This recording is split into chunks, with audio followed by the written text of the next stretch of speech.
Hi, welcome to our first graduate panel program for 2017.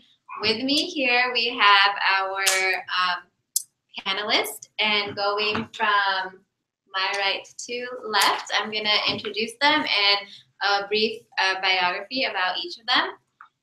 And so starting here, we have Garrett Masada, whose hometown is Monterey Park, California. He graduated from here at Cal State Fullerton in 2016 with a degree in kinesiology, and he graduated summa cum laude. He's in his second year Doctor of Physical Therapy program at Western University of Health Sciences and is the class president. His desired setting is to work for an outpatient orthopedic clinic, and his hobbies include basketball, football, and working out. Next, we have Caitlin Ogawa, I should have known that. Caitlin Ogawa, Policy Coordinator for Advancing Justice Orange County. Her role examines the intersection between immigration and health and highlights how it affects the diverse communities in Orange County. As a coordinator, Ogawa also ensures that policy is informed by the needs of both partner organizations and the communities they serve, and vice versa. She earned her MPH from UCI and is certified in public health by the National Board of Public Health Examiners. She received her bachelor's degree in public policy from UC Riverside. Next, we have Gabby Jimenez, graduated from Golden West College in June 2015. Completed undergrad here at Cal State Fullerton and majored in human services, graduated in May of 2017. She is currently a graduate student here at Cal State Fullerton in an MSW program, and she is a CalSWEC recipient in child welfare concentration. And lastly, we have Sarah Isali, Master's of Social Work student with a concentration in community mental health here at Cal State Fullerton.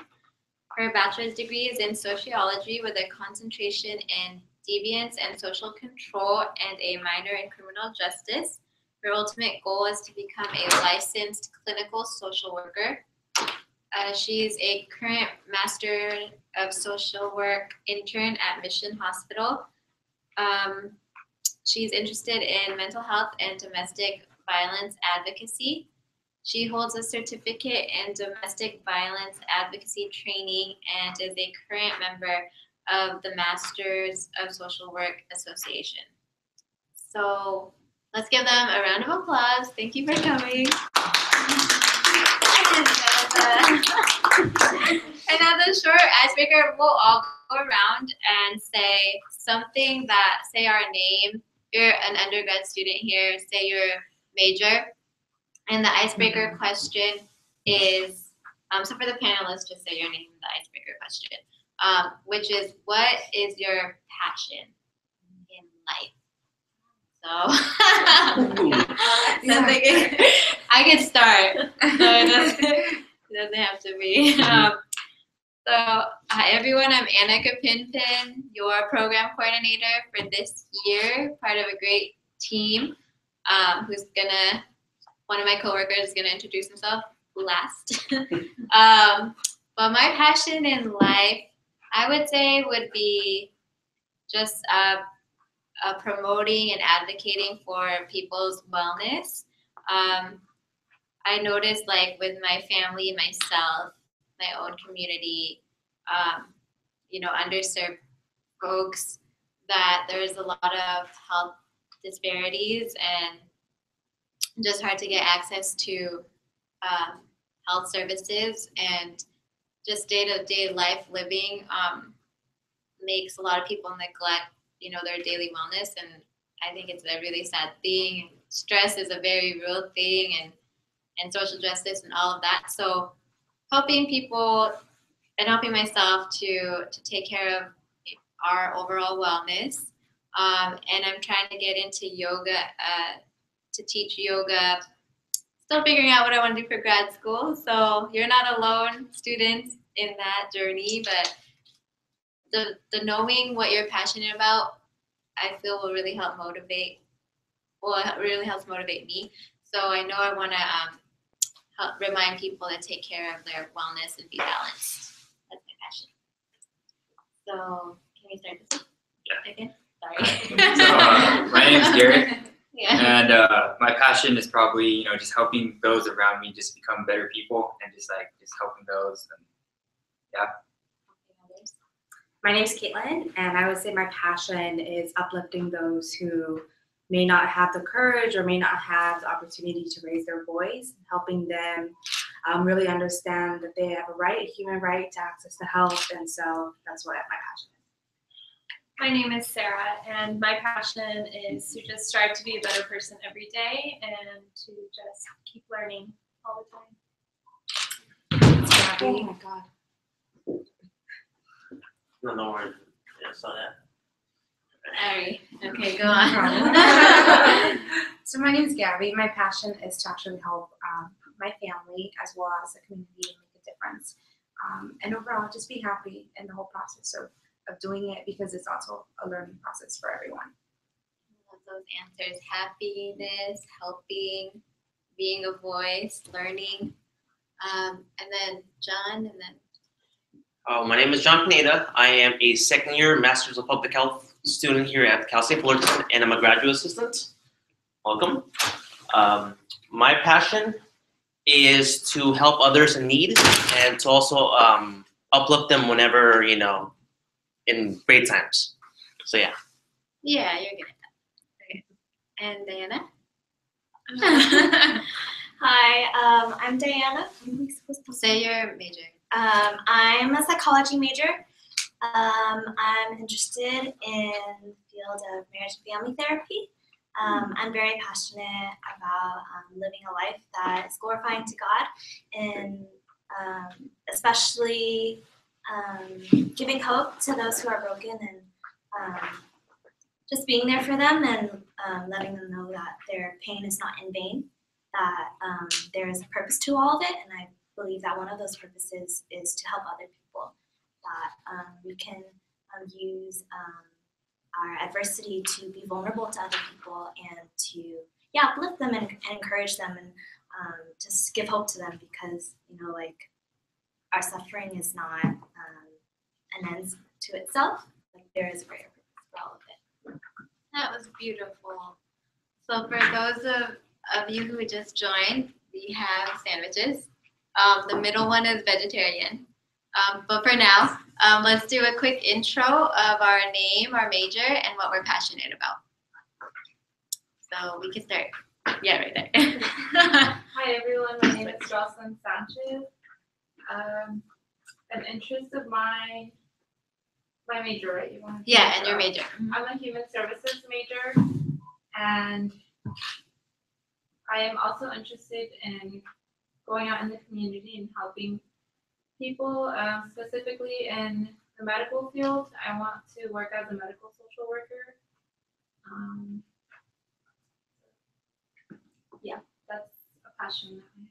Thank you, Jocelyn. My name is Joanna Sanchez. I'm a psychology major. I'm passionate about helping families, and especially in my culture, the Latino culture, just in general, decreasing the stigmatization of mental health, because that's a really, really important part of taking care of yourself. And just if you take care of yourself mentally, there's improvement in so many areas of your life. I think so too. Beautiful answers. And again, grab food. And could we sit closer if that's okay? If you feel comfortable. It's up to you.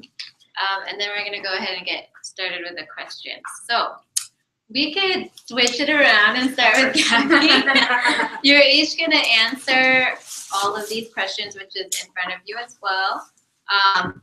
And then at the end, the last half hour, we're going to open it up for Q&A from our students, where they can ask any questions that we didn't ask, or if you heard them say something in their answer you want to know more about, you can ask about that. Okay, so Gabby, what do you do or hope to do, and why with health disparities or family community influences? So if I'm reading that correctly, I'm reading this question for the first time. What do you hope to do with your degree in terms of addressing any health disparity or anything from your cultural, family, community influences? Yeah, so my plan is to obviously be a social worker, working more in the community, and it's working more with children and trying to help out, because in the Latino community, there's a lot of disparities, such as maybe poverty levels, homelessness, mental illnesses, like you mentioned. So helping the community in a sense of educating them, letting them know that there are resources out there that are available to them, so that they don't fall in the system, or their children do not fall in the system. Yeah, and as a whole, I feel like that will help the whole community in itself, just because I do see that that's a major problem within the community that we are facing, and the community gets signaled like they are the bad people, but it's not that they are bad or they don't know, they just don't have the resources or knowledge behind everything. Thank you. So I am a Master of Social Work student and intern at Mission Hospital. I actually work in the outpatient services, which is a family resource center where I provide all of our clients with multiple resources. It can be anything from legal advocacy to therapy to food to you name it, all the services they could think of. What I want to do is I want to get licensed. I plan to do that after I graduate. And then I would love to work in a hospital setting. What do I wish to accomplish is to bring influences. I'm Middle Eastern, and so I just want to be a community influence. Also as a woman, I just want people to know that you can strive to be a better person every day. I'm currently a policy coordinator at a nonprofit organization called Asian Americans Advancing Justice. It's a civil rights organization, just celebrated its 34th anniversary. They have locations for California in LA, Orange County, where I'm stationed at, and then we have locations in San Francisco, and then we have a whole unit called Advancing Justice California. And then we have locations in Atlanta, DC, and Chicago. And the point is to really uplift specific equity around economic justice, racial justice, and immigrant justice for Asian Americans, Native Hawaiians, and Pacific Islanders. But all in all, for any minority, any marginalized community, especially the Mensa population, Latino populations, and the African American populations as well. Though our name is Asian Americans, we serve a multi-ethnic and as well employ multi-ethnic groups in our organization. All right. So pretty much I want to become a physical therapist. So pretty much the reason why I wanted to become a physical therapist was because as I grew up, I always saw my grandpa have he had Parkinson's, and seeing how his life changed and how he had so many different impairments, and how a physical therapist could impact someone that had so many, they're always in pain. They couldn't do certain daily activities, such as just getting out of bed without any pain, and seeing how physical therapists could help change that and make them, just be able to do those certain things to just change someone's life, just like something simple as that. That's why I really just wanted to get into physical therapy. Thank you all for sharing your family or community influences and what you plan to do with your degree. Second question, can we start with Sarah and then Sure. go back around? Thanks. To change it up. So please describe your career path thus far, your jobs, different jobs you've had, school, any detours you've experienced. Mm-hmm. I love this question. My first advice is don't plan your life. It never goes as planned. No, but I would just really suggest don't be hard on yourself at all, because literally I don't even know how I'm really where I am right now. So I started off, I went into a 4-year college at Cal State Fullerton, did my undergrad here as well. And you know, right out of high school, you think, oh, I'm going to 4-year, like I'll just figure out what I want to do. Well, never really figured it out. When I was in undergrad, I was probably undeclared for like 2 years, 3 years, if not more. And then finally, I was taking some elective courses, and I took a sociology class. And it really like spoke to me, and I just was like, wow, like sometimes because of people's systems, they are where they are in life, and it's something outside of like their choice. And then I started just kind of like really feeling like, oh, this is something I could do. So then I declared my major. And then I also was really always interested in the criminal justice system and making it better. So that's how I got my minor. I ended up graduating, and I was that student that was working full time and going to school full time, had no social life. And then, so I graduated, but I never took advantage of doing any internships or networking or any resources. So I highly recommend that you guys put your foot in the door while you're still in school, because it's a lot easier than when you graduate. When you graduate, you're out in the real world and you're competing with people who have bachelor's degrees just like you, and it's really hard to find jobs. That was just my personal experience. I was working retail, I worked in the restaurant industry. I mean, I had a bachelor's degree and I was hosting tables, serving, you name it. So then I finally decided, you know what, I don't know if master's is for me. I took probably 3 years off. And then I actually took an insurance job, and I was just doing it just to do it, to have a paycheck and to make everyone else in my life happy except for me. And I hated going to work every day. Every day I would call my father crying my eyes out, and I said, I hate this. I don't feel passionate. I'm not making a change in anyone's life. I'm coming here and I'm sitting at a computer and I'm putting in numbers, and I went to school and I worked so hard, and I don't know like what I'm doing with my life. And so all that stuff has happened to me. I finally applied to the program. I got in. I started 3 months ago, and it's the best decision I've ever made, and I finally feel really at peace with myself. But if you guys have ever gone through those feelings and those emotions, they're very real, and they're very, like, they still happen. I'm still like, okay, I know I want to be a social worker, but where do I want to work and where do I want to intern? So my best advice is it's okay to feel that way and to get your foot in the door and start meeting people now. Yeah. I was gonna do a short and sweet, but Take your time.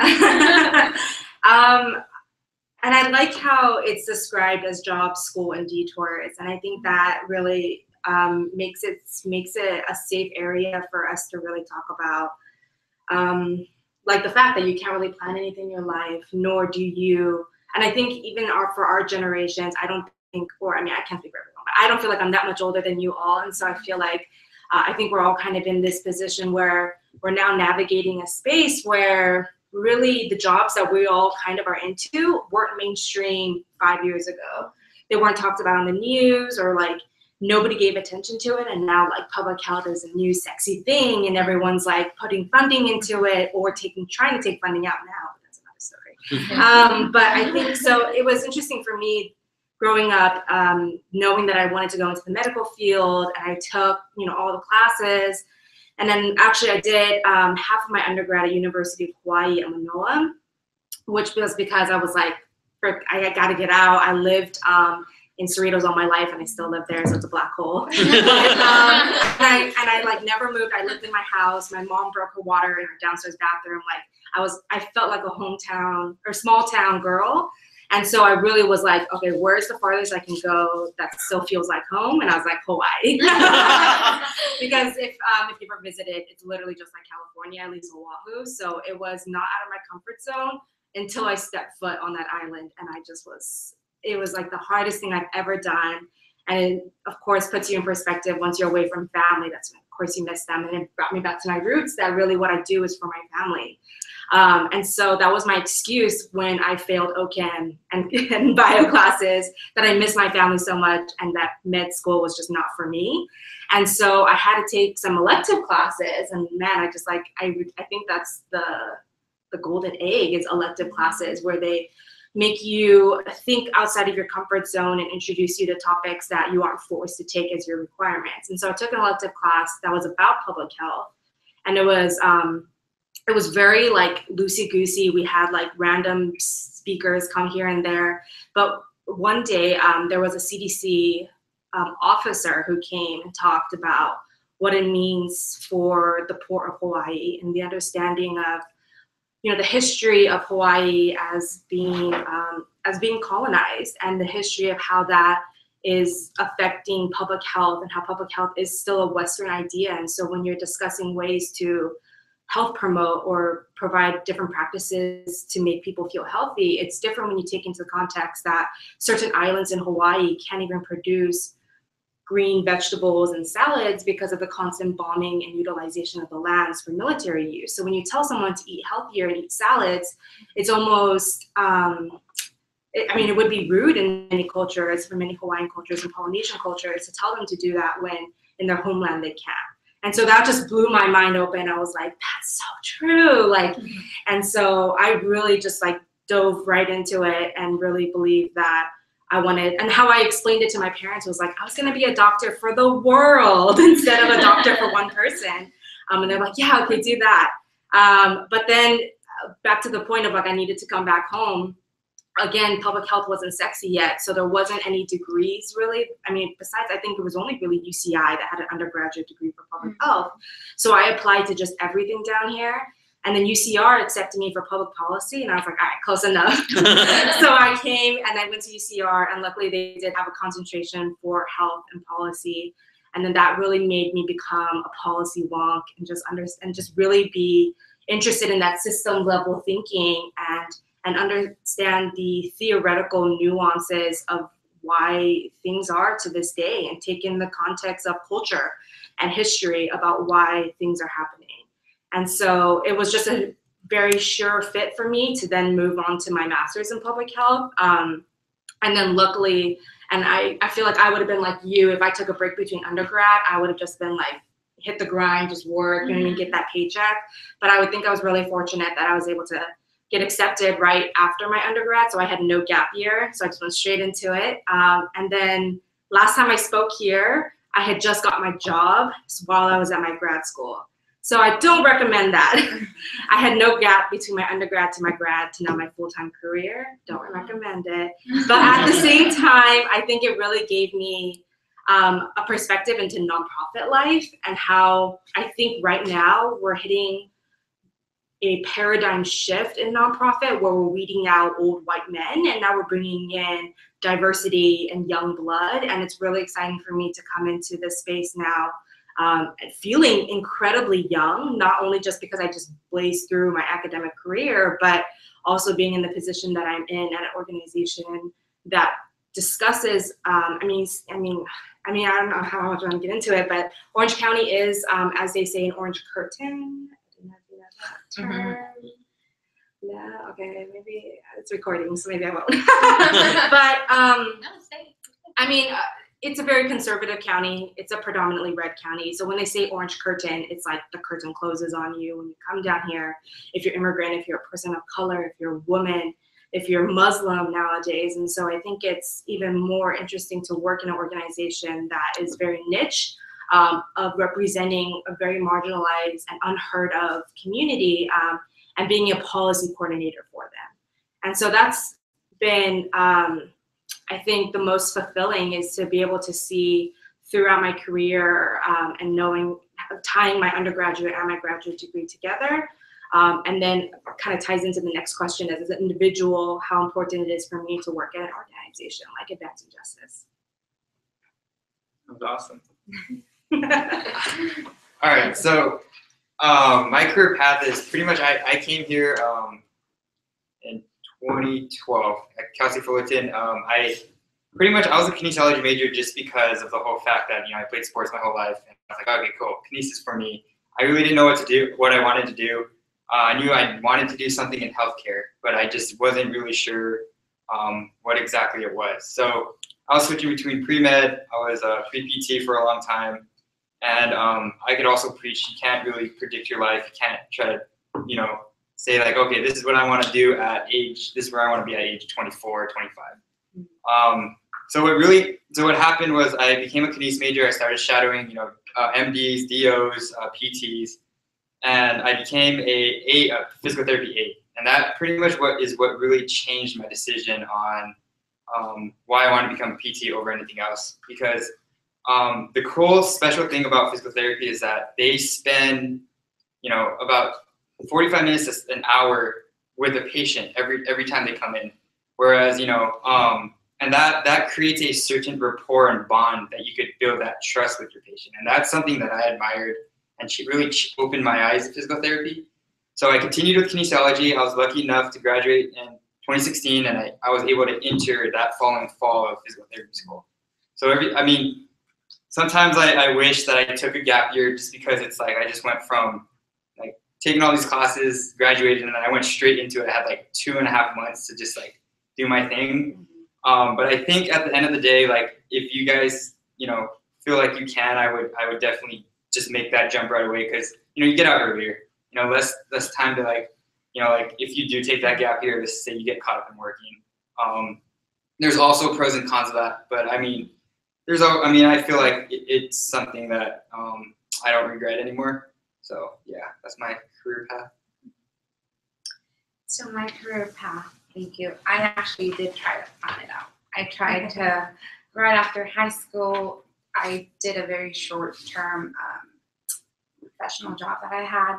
And then I figured this is what I want to do, which was completely opposite of what I'm doing now. Mm-hmm. So I was in the dental field. And I thought, this pays my bills, this is, more than what I thought I would, my salary base. So I did try to plan it out, unlike Sarah. It didn't go as planned though. Sure enough, I realized, okay, do I want to do this for the rest of my life? Do I want to?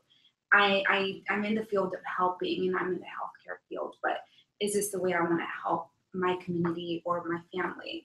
So luckily enough, I had my support system, and they were like, go to school, just continue with your career. You'll definitely get something better out of it. So I did. I actually waited 4 years after I graduated from school to go back. So it's definitely not too late. From there on, I did my college coursework. From there, I did my undergrad here, and now I'm in my master's. And I'm definitely the best decision I've made, just because it's really impacted not just myself personally, but it's impacted my family, my culture, and I surely hope that it will impact society as a whole, because I feel like I definitely want to make change. I see problems in areas that definitely need some change, and that's why we are here, and you guys are here to help make that change. We definitely need more people like us in the field. So that was actually my detour, just going from one professional job to another one. While in school, I was actually also working at one point 2 jobs. So it's definitely been hard, but it's definitely doable as well. My model that sometimes I think, and up till now, I'm like, yeah, this is challenging, but at the end, there's a big reward. It might not be money, but I think it's valued much more than that. And to me, I'm like, if that makes me happy in the process, and if it helps others, it's definitely, it's good.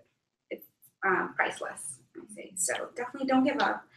Even if you take too long, or if you're unaware of where your path will lead you, continue doing it, because you will get somewhere.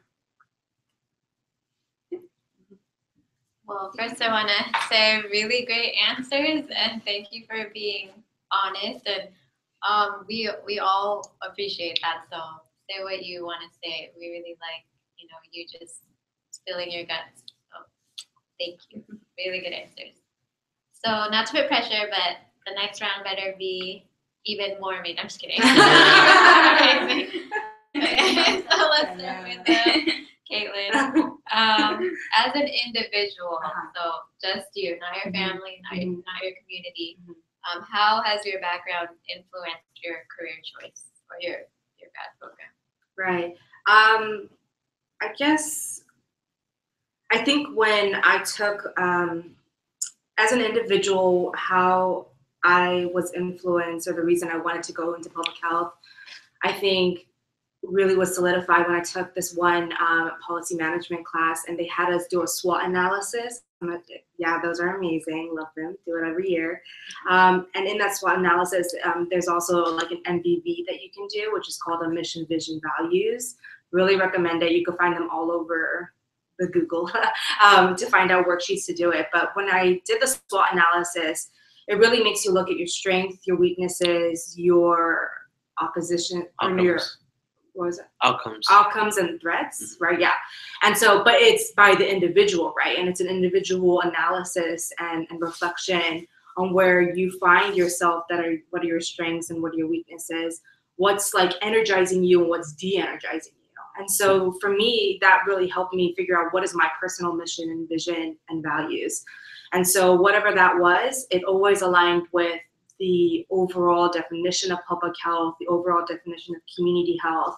And then especially as I represent and identify as Asian American, it even then influences my career choice working for a civil rights organization that advocates for Asian Americans and Native Hawaiians and Pacific Islanders. And so for me, I think I really recommend doing that worksheet. I actually do it every single year just because I know that, and you hope that you change every year. And so your strengths and weaknesses and and how you view your own values, they should change, and they should take into account family, even though you said it's individual. I think family does influence a lot about what you value in life and what you take on to your generations. Nice.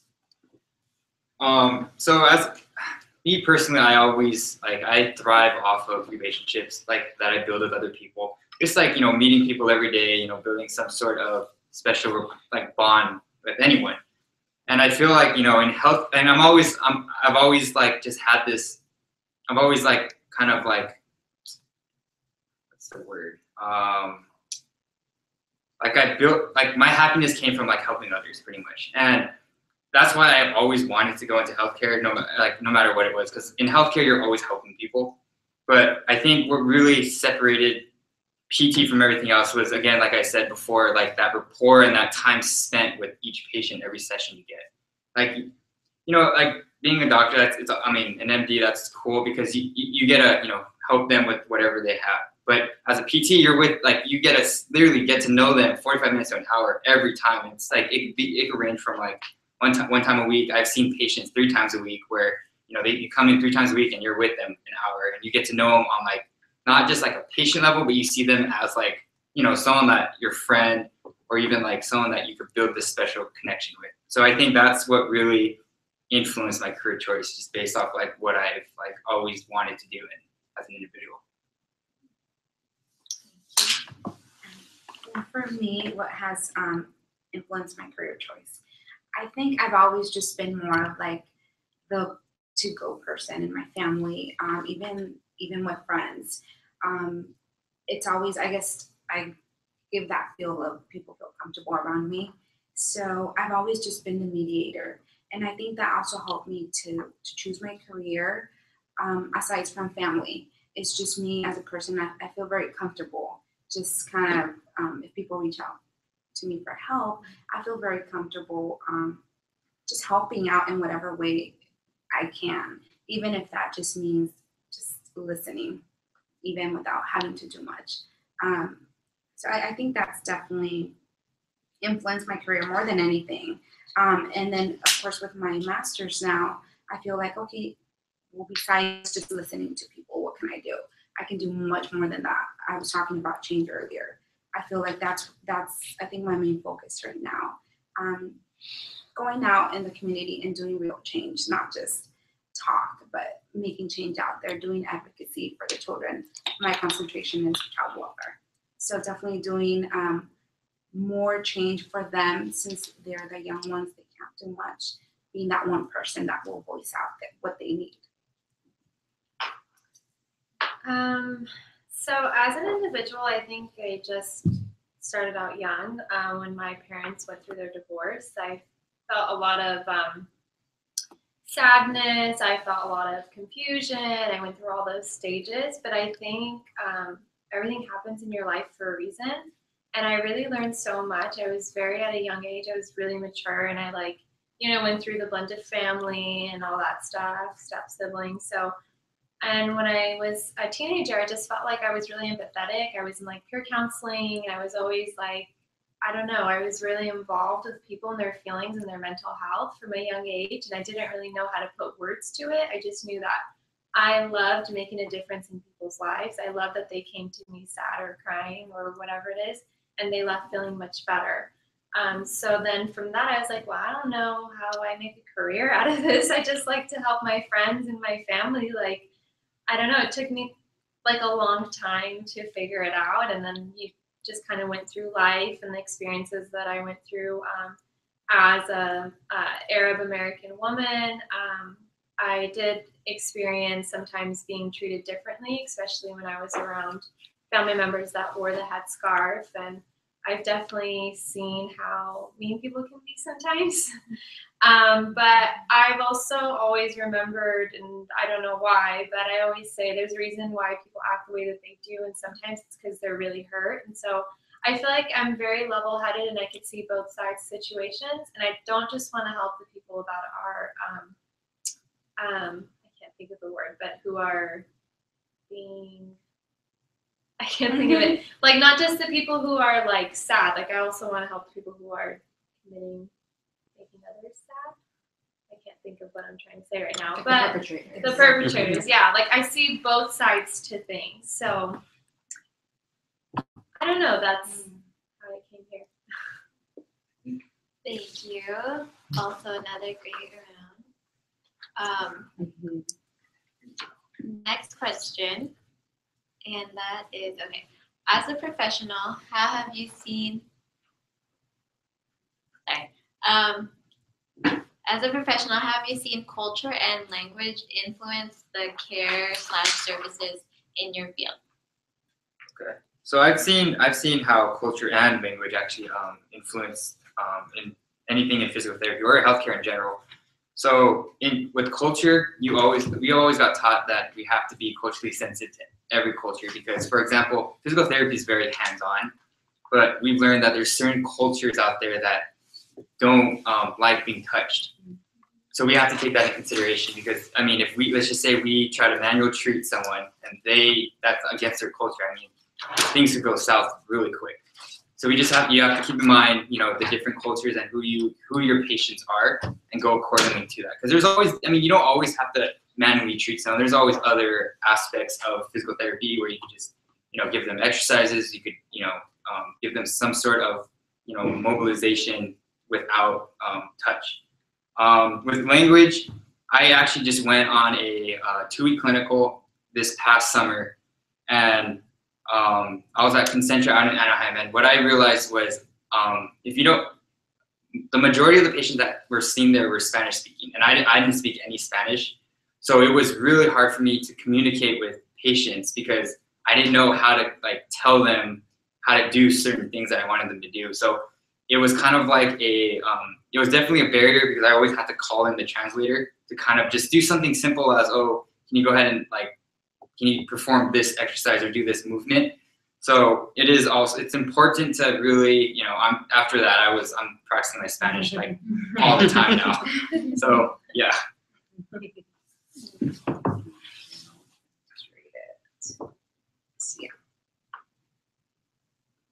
So currently I'm doing my internship providing counseling services to school-age children as well as doing home investigations. So I've actually seen culture be an influence in this because some of the family, I actually work with mostly Spanish-speaking Latino community. So when we go out and do an investigation, it's usually because of course we do child abuse and neglect, but some of these families in culture, so in the community Latino culture, it's okay to hit. It's not that it's okay, but you see that and that's not wrong in the culture. Mm-hmm. Well, here it's very different. So when I get there, I'm like, okay, this is just their lack of knowledge. We just need to educate them that, in your home country, it's okay, but here things are a little bit different.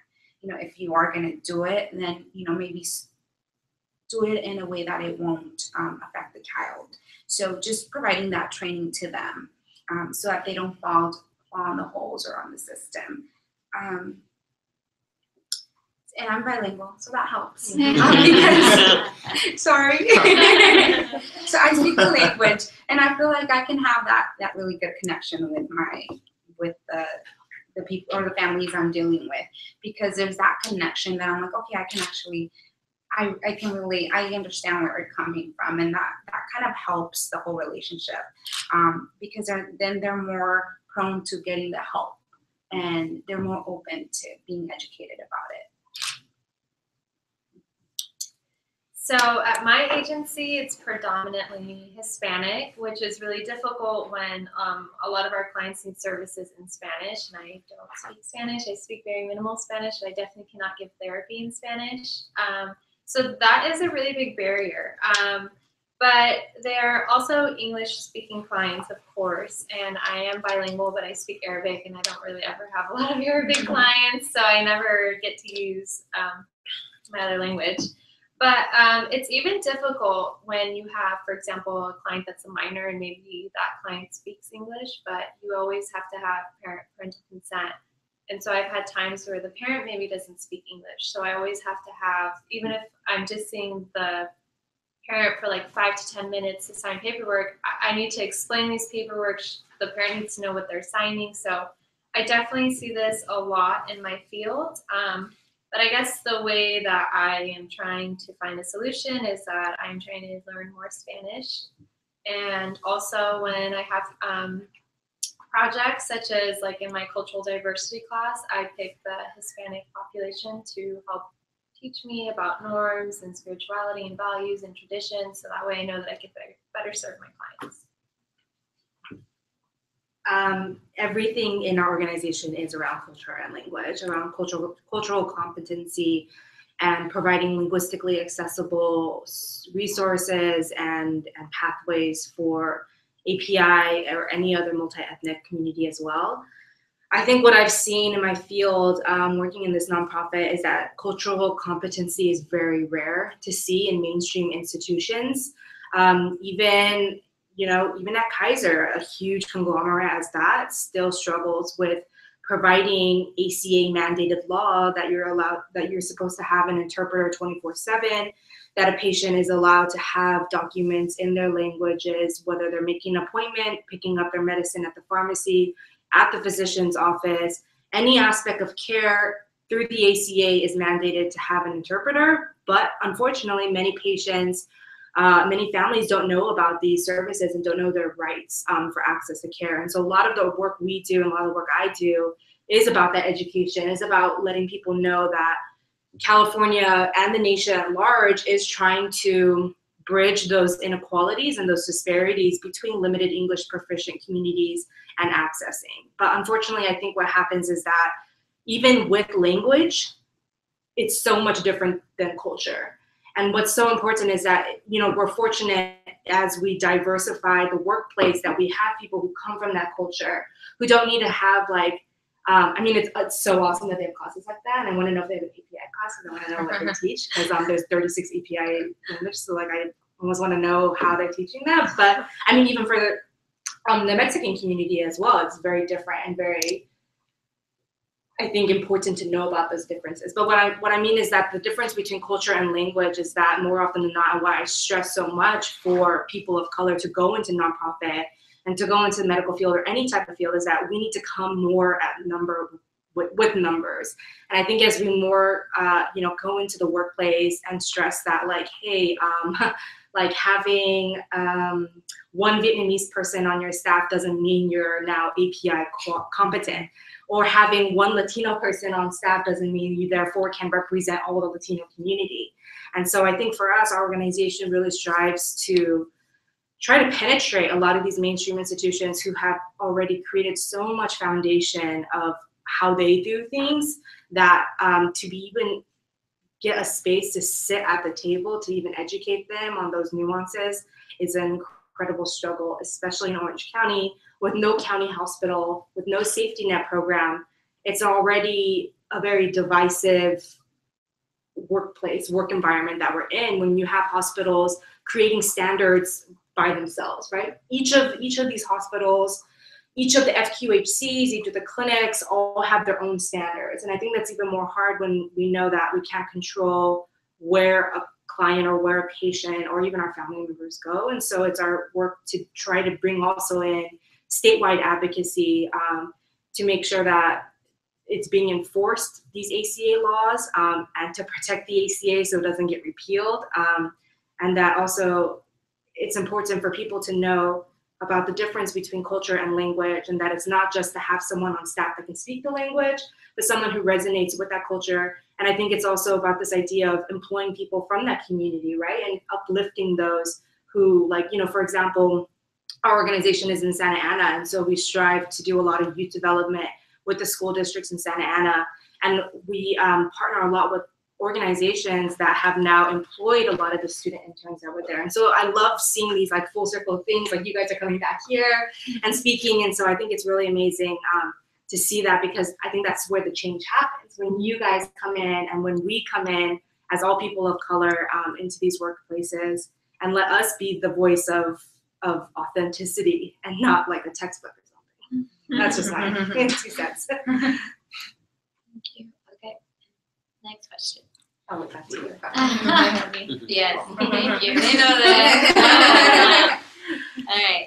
So, what advice would you give undergraduate students who are interested in your field? And we have 2 that are, you're both interested in counseling, therapy, social work, counseling.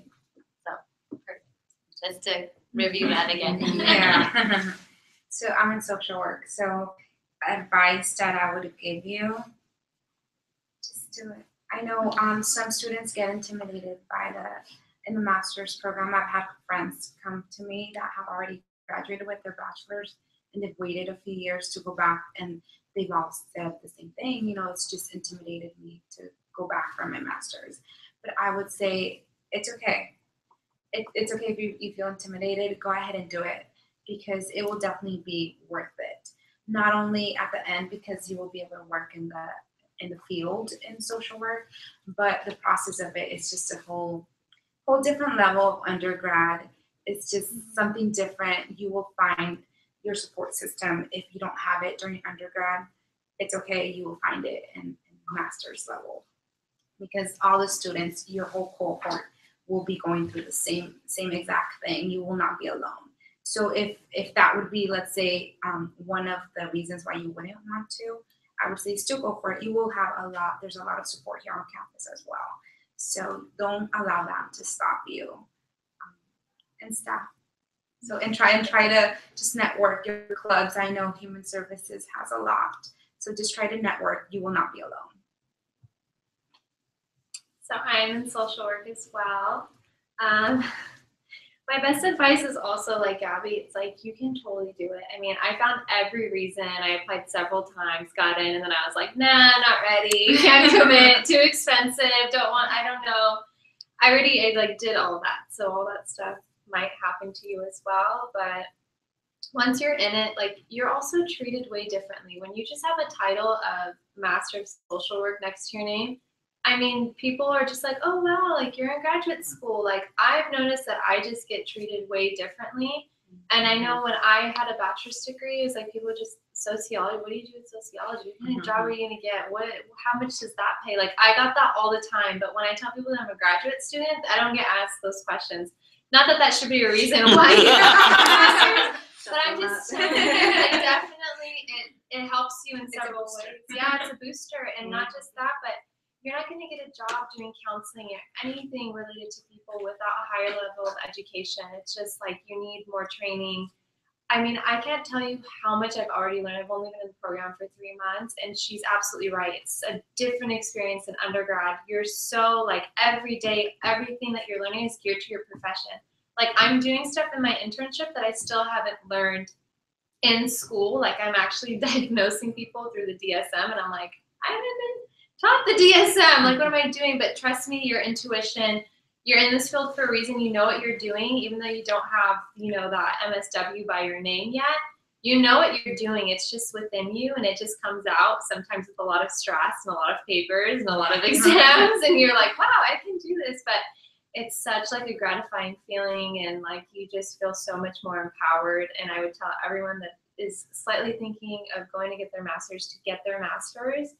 And it's also, it just opens a lot of doors. I mean, I've met Gabby and I are like, we don't have any classes, but we're great friends. Yes. We text all the time. I've honestly already met some of like my closest people.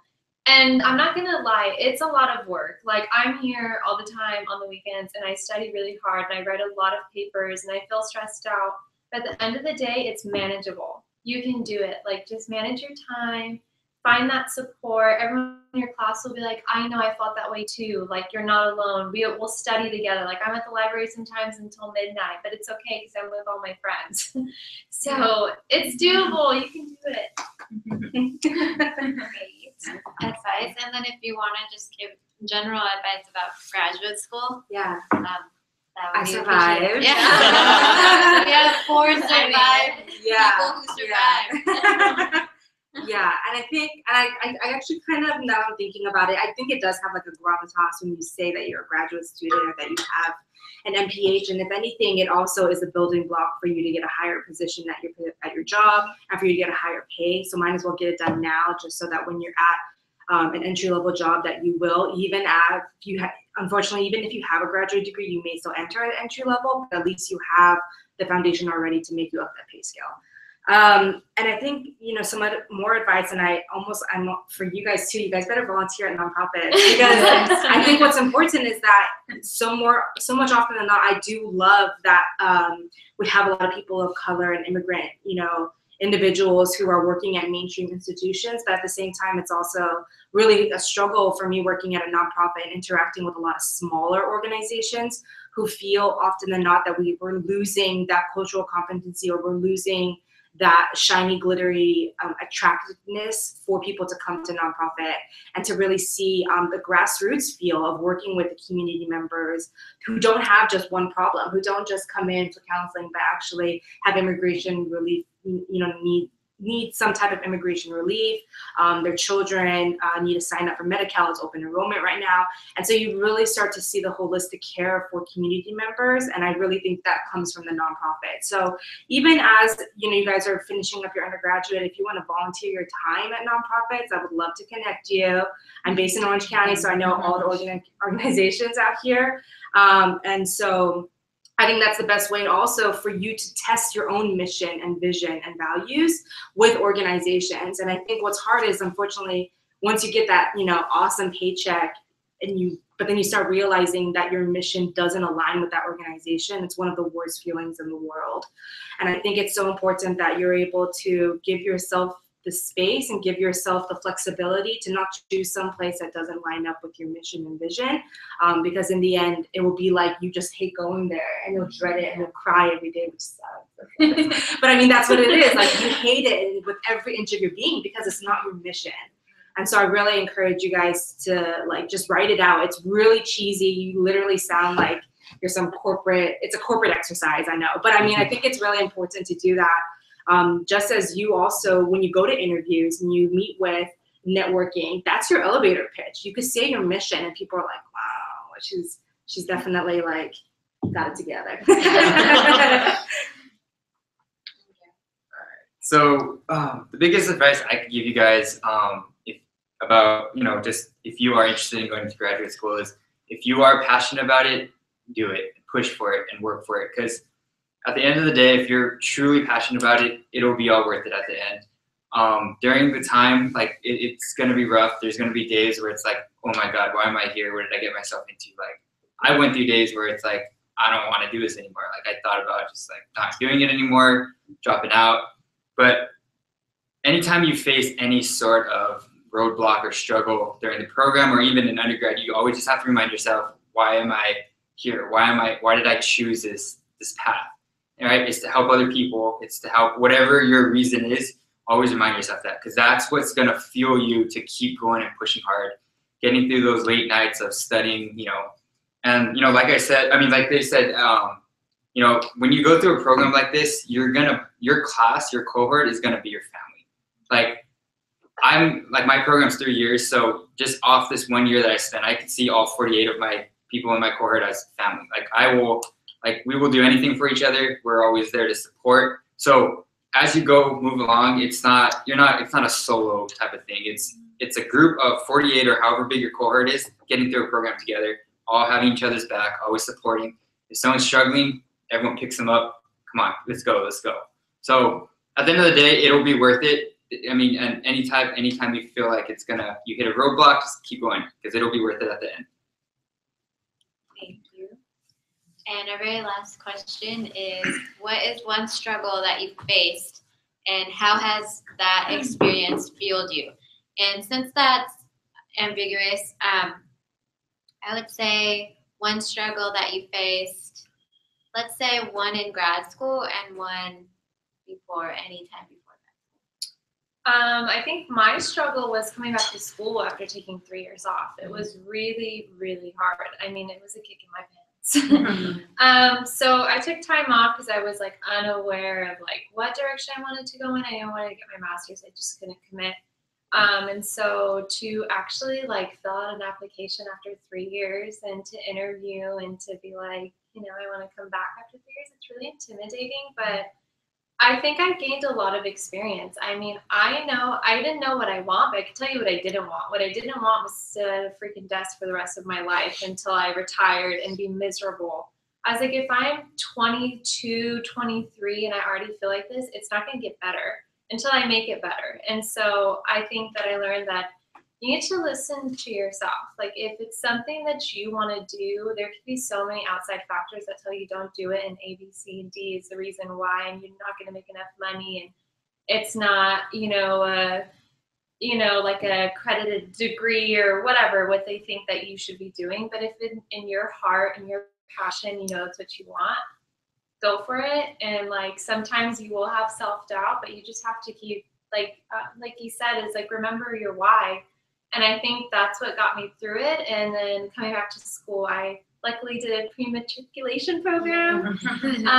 And they just helped me really boost my confidence and remind me that like I can do this. And it was hard. I mean, so to answer the second part of your question about what was hard about grad school, I mean, it was like to sit in a desk from 10 a.m. to 7 p.m. with only a 15-minute break, and to have to like sit there and write a 15-page paper. I haven't written a paper in 4 years. And to do a literature review, I'm like, I don't even know where to find these articles. I mean, it was hard. And then if you want it bad enough, you'll make it work. And so that's my best advice.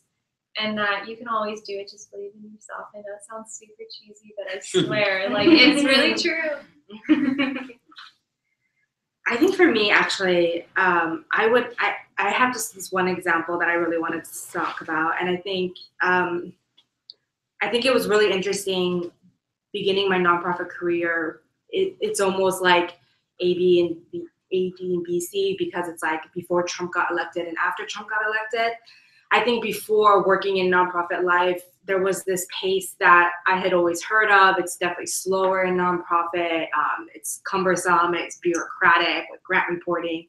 And then after Trump got elected, I think there was just this amazing and unfortunate uproar from the community, from private funders, from foundations, who really saw that there was this need to uplift the immigrant narrative and uplift the correct immigrant narrative against the often anti-immigrant rhetoric that the current administration was spewing.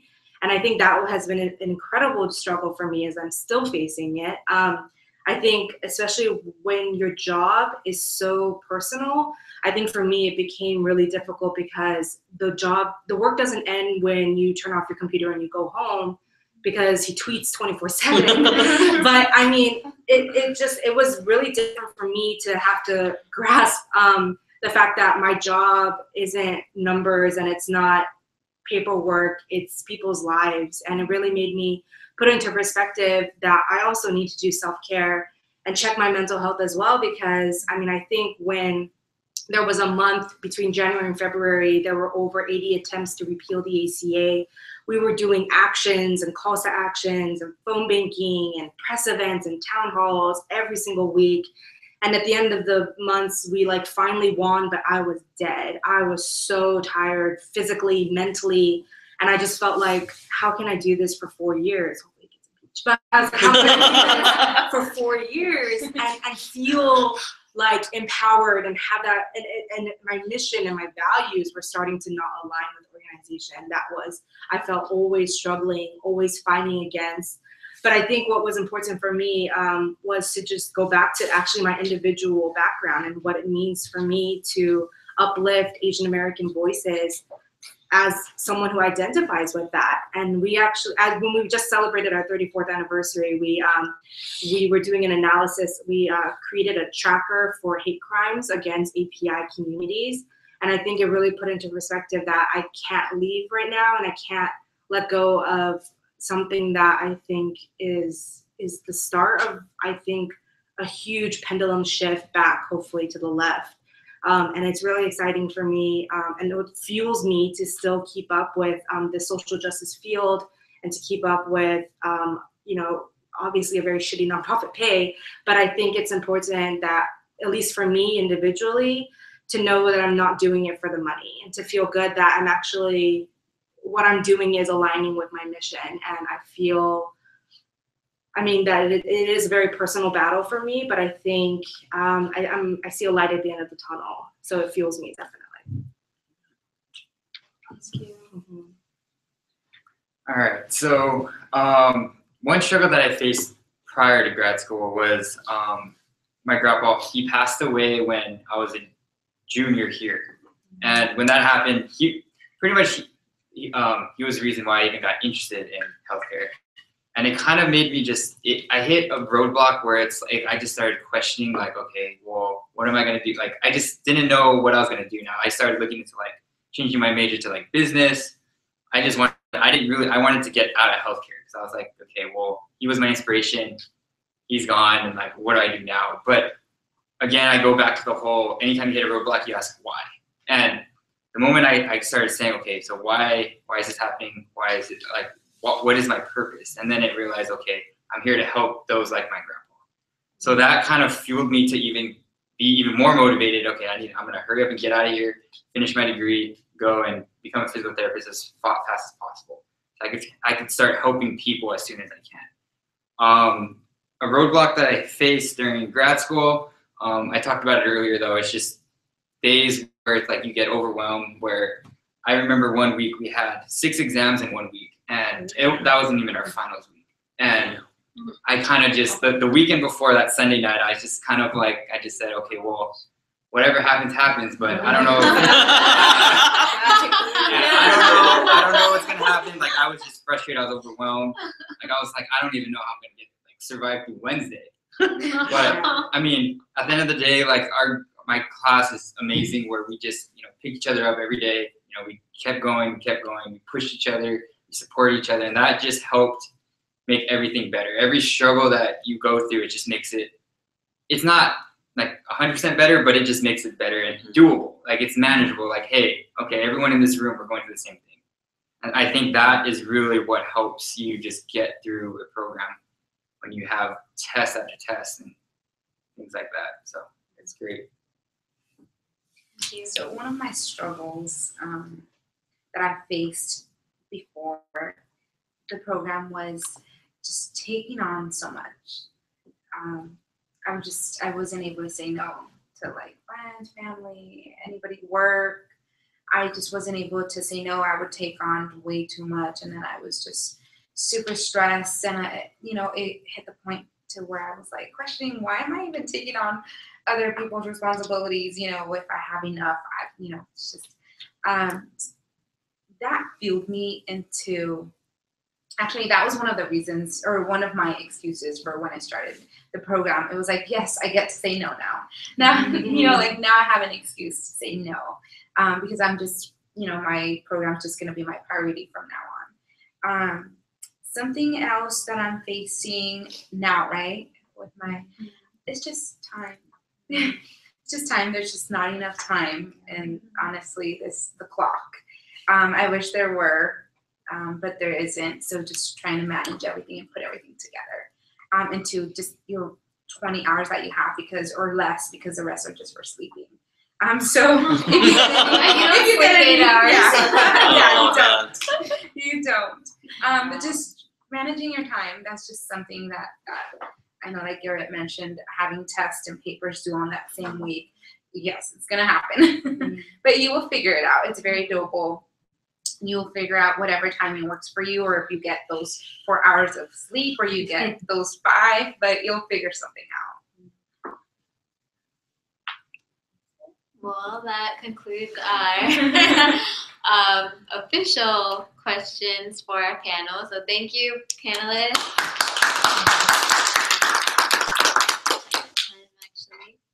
So now let's open it up to a free-for-all. Ask anything you want.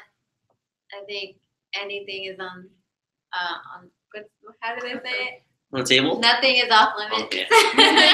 Maybe something, not personal things. Everything on the table. Actually, I'll start. Okay. So, as graduate students, you're graduated, how did you manage to, juggle, personal work, if applicable, and schoolwork, because you read so much material and, you get so little sleep, like, how do you manage it? So, you guys should start. I think you just prioritize. I mean, I had a day like that too not too long ago. It was actually on my birthday. I had like 2 tests and like 2 papers due. Each paper was 15 pages, and I just got to the point where I was like, I'm either just gonna not celebrate my birthday or I'm just gonna fail. No, I'm just kidding.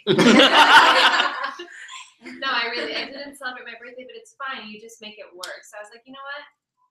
After that Monday, I'll celebrate my birthday on the weekend. It's cool. Like, things will happen. And then I just decided, what can I do now? Like, what can I work on now? So I did my papers the best that I could, and then I just put them away. Like, I was like, I can't harp on this. I can't reread it again. I can't submit it through Grammarly one more time. I've submitted it 10 times. It's fine. And then I just started studying for the test. So I think sometimes you learn, like, okay, this one I'm just going to put away, and then this one I'm going to work. But I live by my calendar. I literally cannot live without my calendar. So get a calendar, write it all down. You'll make it work. Some things you just learn, like, okay, I have a paper due, so I don't really care if I don't do my reading for the other class. I don't know if this is good advice, but you just learn that you can only do so much. You're human, and like, you have a life too. And sometimes, like, go do your self-care. Okay, that paper's always going to be due. That reading's always going to be there, but make time for yourself, because you're human and you have a life. That's not just being a student and an intern, and take time for yourself. I would actually recommend getting the Passion Planner or the Law of Attraction Planner, especially with the new year coming. It's a great way to start in January. I think it kind of ties in that self-care, because each month it makes you reflect on a pinwheel how you progress on your career, your family, your love life, your relationships, your schoolwork, your long-term goal, your short-term goal. But I mean, I think it forces you to do that, because, and I'm a very, like, I'm a writer person, and so I like it gives you spaces to doodle. I think they had like a section on the bottom. It's like, I forgot what it's called. It's like a fun word. Anyways, just for you to just kind of like throw in thoughts, throw in images, throw in reminders of a good thing that happened, or some random act of kindness that you were able to give, and things like that. But yeah, definitely agree. Google Calendar and planners. Map your life out as much as you can. I think for me, it was all about like adjustment. So like that first semester was rough, just because I didn't know how to balance, this brand new thing of like grad school, of taking all these units. So it really, because I shut out everything. My relationship ended, my friendships outside, like my undergrad, I hardly saw them, and I'm like, okay. So what you really need to do is just really take in, like, okay, what is really important to me? Like, schools, don't get me wrong, school is super important, but you can't get caught up in only school, because that's not healthy. Like, you need your outside life outside of school. Yeah, like my friends in class are awesome, hang out with them all the time, but on the weekends, you have to make time for you or your family or your friends outside of class. And I mean, it works out where like Friday nights we all go out as a class, and then Saturdays I study from like I came up with this rule where you go from like, you study from like 8 to 5. Anything after 5 p.m. you do you go out with your friends, you hang out with your family. That way you still get a decent amount of time in. Like Saturday, Sunday, you literally just study from 8 to 5. That's a decent amount of hours. And then from 5 till like however long you want to stay out, spend time with your friends, spend time with your family. And that way you don't get so burnt out. It doesn't feel like it's like, oh my God, it's another day of school. But you're rejuvenated when it comes to Monday. I pretty much, yeah, I agree with everything, and just also learning the shortcuts. I mean, you don't, yeah. Just, like Sarah You said, can say it. prioritizing and knowing what's most important. Go from there, because or else you're gonna get really frustrated or really stressed with everything going on, because we'll have a lot going on. So just learning shortcuts here and there, like that will help. And exchanging and sharing information with friends. Like they'll sometimes know, keep you updated, just network, keep updated with what's going on, and maybe there's a special event going on, and that'll kind of help with whatever it is you have going on. So you guys have any questions? I know you guys kind of touched on this, but I'd like more elaboration, I suppose. How did you deal with like the imposter syndrome, or like just dealing with self-doubt when while in school? Good question. I might add that on this. I could start with that one. So I mean, the best way to put it is, anytime you doubt, like, am I even supposed to be here? Are you kind of going around like that? Okay. So the best thing to do, or the best thing to tell yourself, is that you deserve to be in the position you are. You got accepted to this program because of what you did in the past. Like, you go through an extensive interview or I think we went through an interview. You guys go through It was an extensive, yeah. extensive interview process. Applications are looked at heavily. You get letter of recs. Like, they chose you for a reason. You're here in that spot for a reason. It wasn't a fluke that, oh yeah, like you slipped through the cracks kind of deal. But they took in everything that you gave, and you deserve to be in that spot. So, I mean, that's what really helped me kind of get through any type of like self-doubt of like, I don't really should be, I shouldn't be here.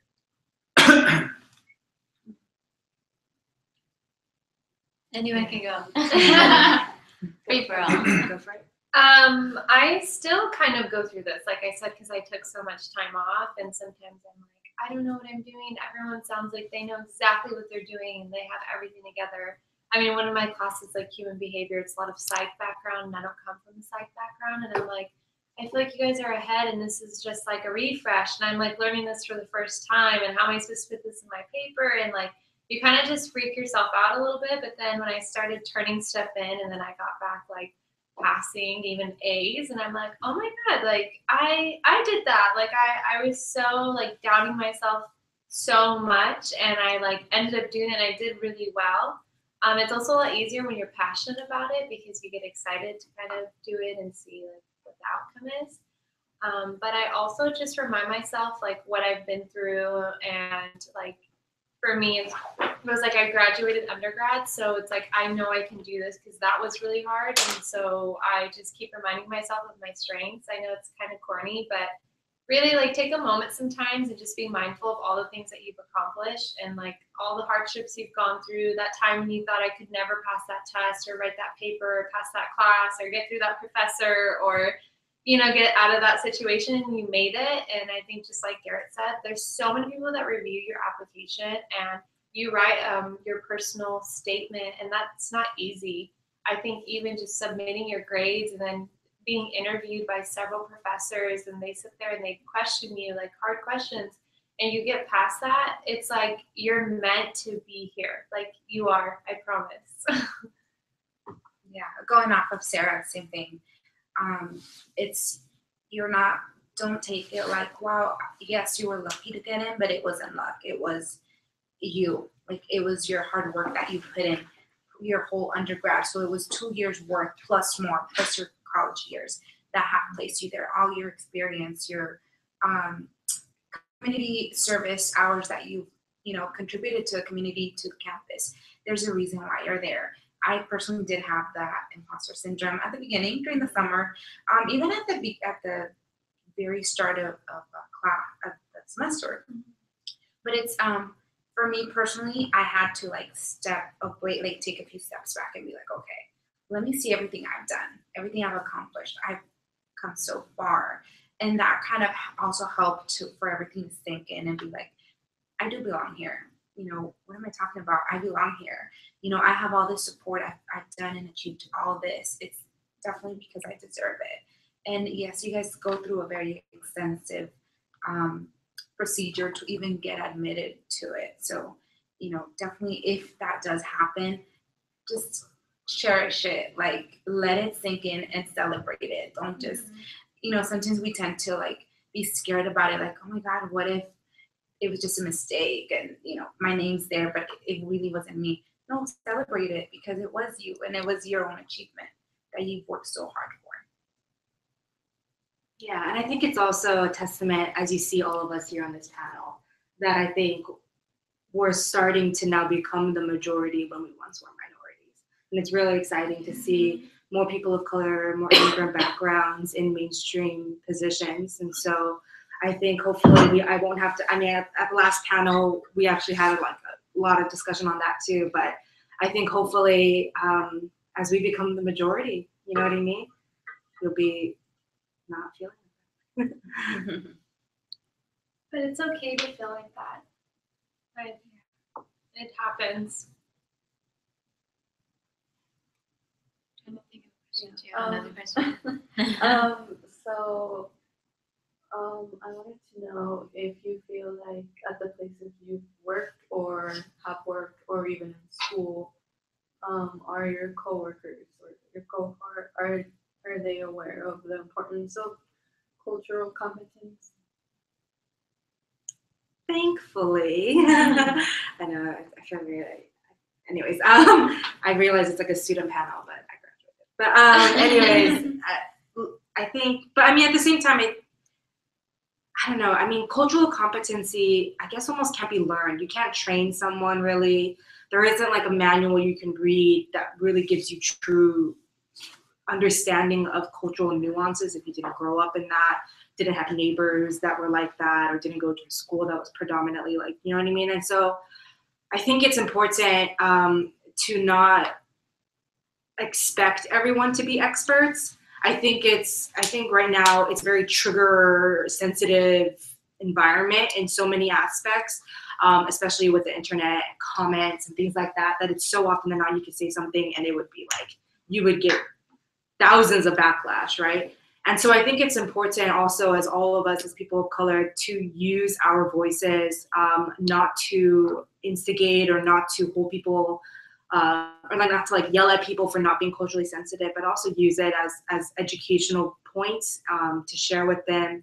And hopefully, I think it's almost even more astonishing when someone who may not be at your background have an understanding of the cultural competency and the sensitivity to know when things aren't right or wrong. But luckily with my organization, I've encountered all my coworkers to be representing various distinct ethnic backgrounds and all share a mutual respect and understanding of that immigrant background and the history of how they came here, why they migrated here, and what it means for us to attach American to the end of all our ethnic identities. And that's a whole other, discussion too.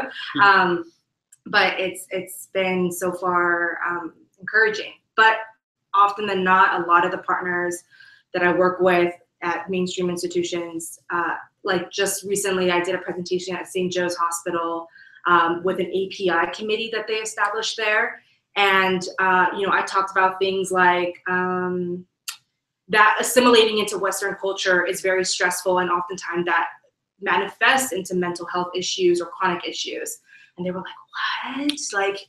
Like learning English and trying to figure out the school system can make you have chronic health issues? And I was like, yeah, it could. So I think it's also surprising, even 2017, that we have to educate people and we have to share that and come at a common ground of not insinuating or expecting them to be at our level.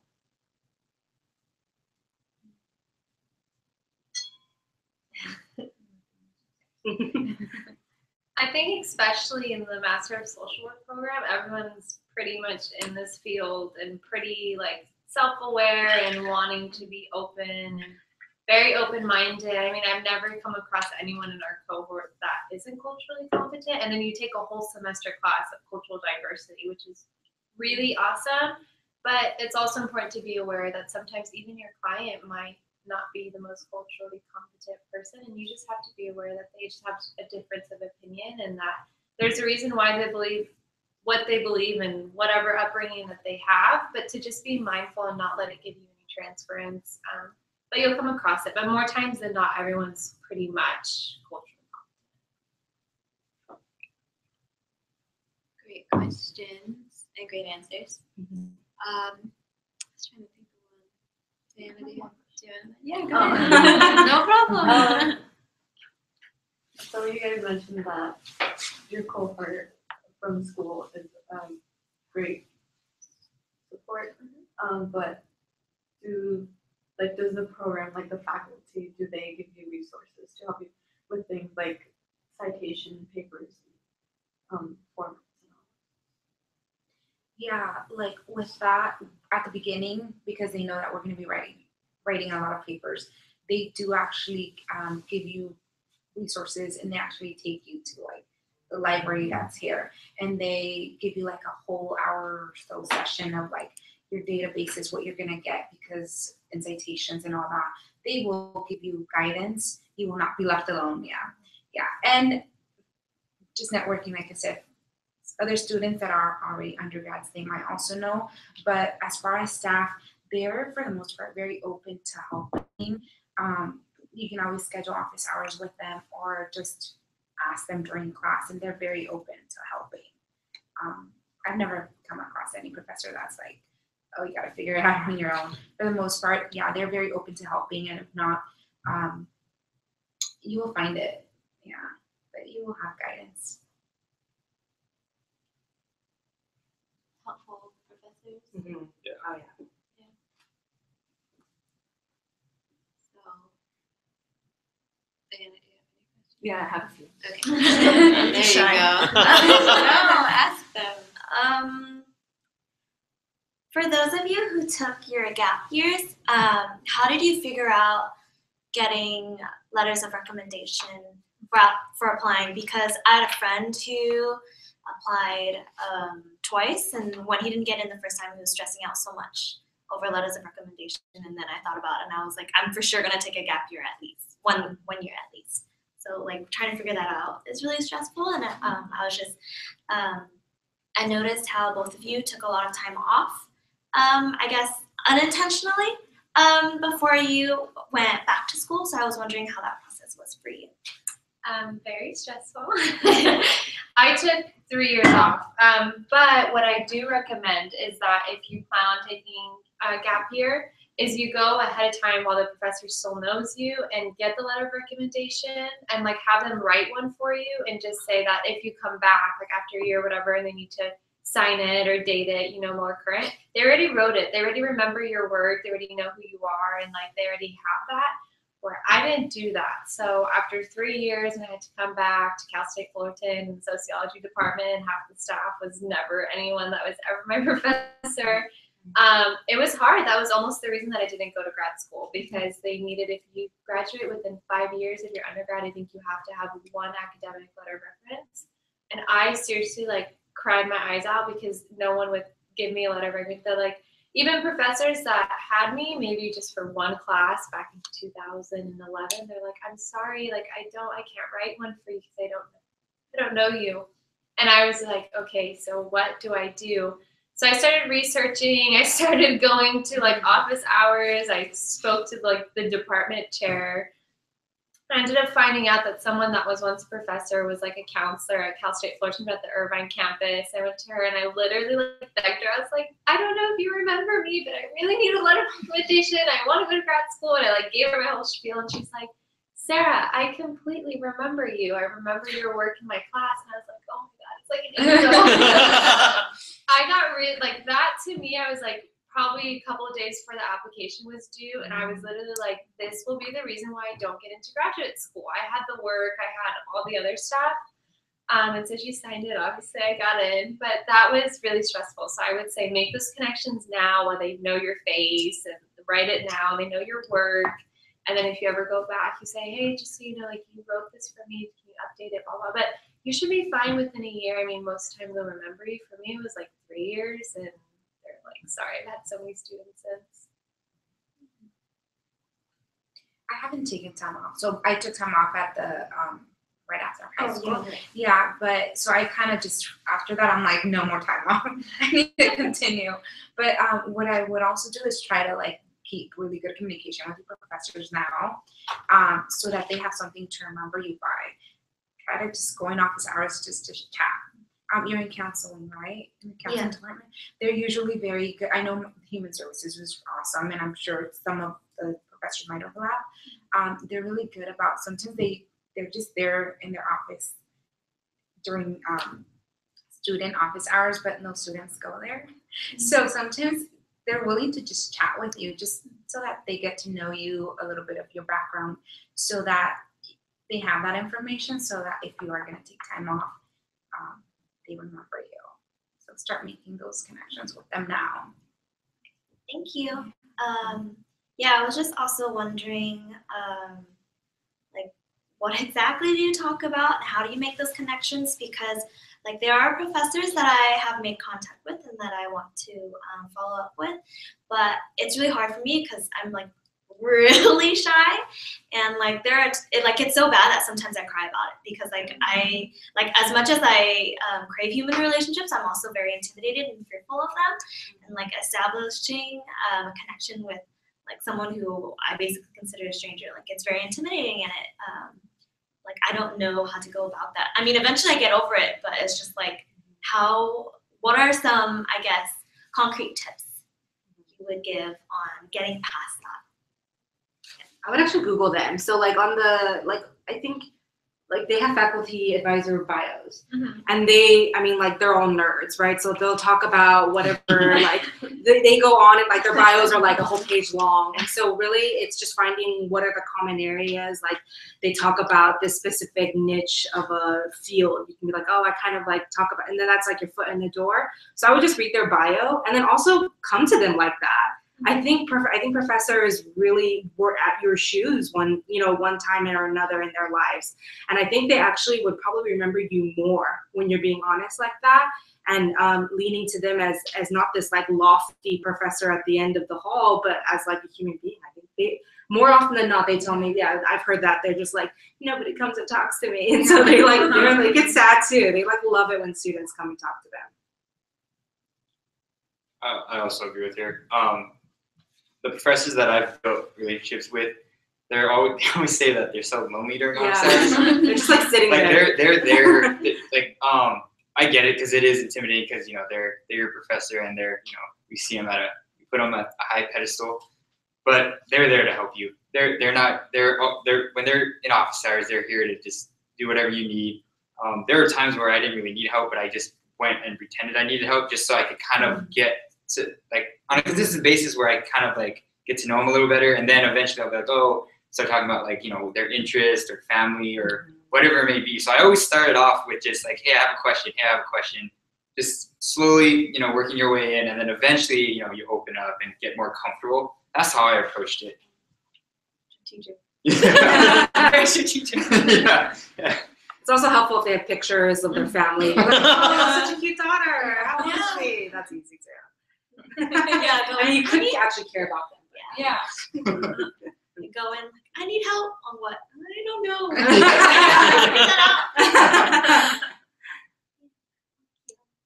Any more, Diana? Yes, I do. We have time for one more. Okay. I was just wondering specifically for you, because I know I totally resonate with like feeling stuck in a hole, in a bubble, your whole life. I don't know if you know where Euclid is, the street. In Fullerton? Yeah. Yeah. Like, yeah. It goes down like. Yeah.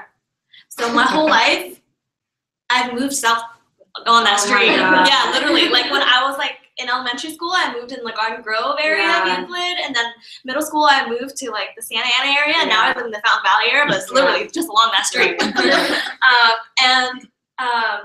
Like I'm very family oriented. Like I love my mom and everything, and she's my best friend. But I'm just like, man, I feel so sheltered, and I see that more and more when I see all my friends who are like going out and exploring the world, or they're like so educated and so informed, and like they're having real life experiences, and I crave that. But it's really hard because I'm so close to my mom, and of course there are like financial issues because my mom and I, like she was an immigrant, so of course like we deal with poverty issues and we have housing and stuff, which I'm grateful for, because otherwise we wouldn't live in the house that we do now, which is like the first real house that we lived in.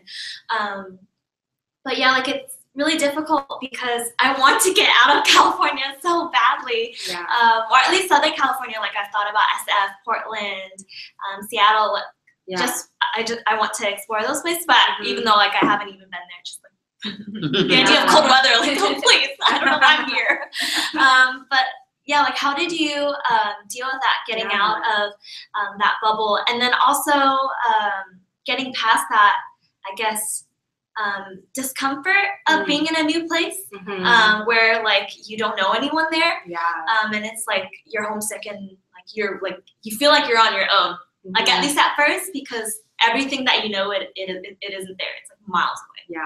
So no, it's like the hardest. Like I'm almost starting to kind of tear up because I'm like, because like I mean it was for me too also the hardest decision to be away from my mom as well.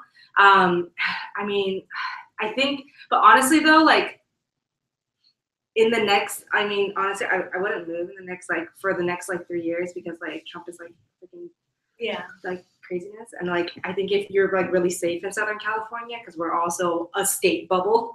And so I think it's also keeping that in mind. I think right now is actually a really bad time to leave California, like, in all honesty. Just with, as we saw, the recent massacre in Texas. I mean, I think it's just, I think we're in this uncharted chaos right now of just fear and anti-immigrant rhetoric that I think any people who look at us won't. I mean, I'm almost like hesitant, right? But at the same time, I was at your shoes where I was just like, I need to get out. And honestly, the reason was I didn't make it into any other school but Hawaii. And so I was like, okay, well, I'm just gonna go then. Because I mean, it was that, or actually, I think I did make it to Hawaii, but I didn't tell. I don't think I told my but yeah, I think I don't know. I mean, it could be a different experience if you ever move out of Southern California. But honestly, the moment my foot touched the ground in Hawaii, it just like hit me so much about what it means to have roots somewhere, what it means to, and also where you do your master's program or your undergrad or anything like that is also what connections you're making. And so I just was like, dude, I'm never gonna talk to anybody in Hawaii again. I mean, I have a best friend there still, but that's like one person. But I think it was just like, where do I wanna have roots at? And so where do I want to establish school connection, loyal, you know, like alma mater sense ofness, and when you say what school you went to, what's organization or what corporation or what entity would be like, oh yeah, I want her, she's local or something like that. So I think it's also important to keep in mind that I think as you go into like marriage and family counseling, where do you want to work? Yeah, it's like, do you want to work in Southern California still? If you do want to work here, I would just recommend staying in school here. Because if you go to a school in Portland, you go to a school in Washington or Seattle area, they're going to be like, I don't know any of the professors there. They're going to send a letter of rec and it's just going to be words on a paper, right? Versus you go to a school nearby where oftentimes professors have really working relationships with local, you know, businesses, with hospitals. And so they're like, you can just name drop and they'll be like, oh yeah, I know that professor. And that professor wrote a rec for you. Okay, well then she gets an interview. You know what I mean? So I think it's also, I mean, do like a study abroad program maybe. That's like kind of the easiest way, you know, to have both a very cheap trip, but also like go out and do things. I also recommend, it's like the cheapest way to travel throughout Spain. I did it in my gap year between Hawaii and Riverside. It's called the Camino de Santiago. It was a pilgrimage that I guess he was a priest, the priest Santiago did, which he traveled over 300 miles across Spain to end at the Cathedral de Santiago. And it's this like, it was so, I did it with my sister. We still love each other for some reason. And we did it. It was a month-long hiking trip, but it was like, you can do the whole trip, flight included, for like under $2,000, and you travel for a whole month. So I think and you have a gap year. So it really makes you put into perspective and meet new people. It's around the world people do this pilgrimage. And everyone knows English, thank God. So you can really talk to, you meet people from all different backgrounds, all different ethnicities, and it does put you out of your comfort zone because you're dying as you're like hiking a minimum of 12 miles a day. But at the same time, you're just like, you're almost like you're not paralyzed by having to make that first impression, or you're not paralyzed by trying to have that conversation because you already look like shit because you've been hiking for a month. But everyone is doing this together, and it's that almost like camaraderie of like a cohort almost. And so I really recommend if you want to do that, I can give you my info on it. It's amazing. You guys should do it if you have a month to spend. It's amazing. It changes my life. But yeah, I know it's hard. It's hard to choose to make that jump. But even ask your mom. Your mom might even have like, you may think she doesn't want you to leave, but she might actually have some good advice for you on what you want to do. She doesn't want you to leave. My mom. You need to stay home. I want to talk to you. Oh no, that's the thing. I'm like, are you gonna miss me? She's like, of course I'm gonna miss you. I'm like, okay, mom, you gotta get over it. Oh, that is hard. Yeah. With that, great advice from all the panelists. Thank you again. And these are just a small token of our appreciation. So you could read it and be like, yes, I helped out. Helped out people. Thank you. We really appreciate all of Thank you. you. And is it okay if we take a group picture? Yeah. I'm just And you guys can always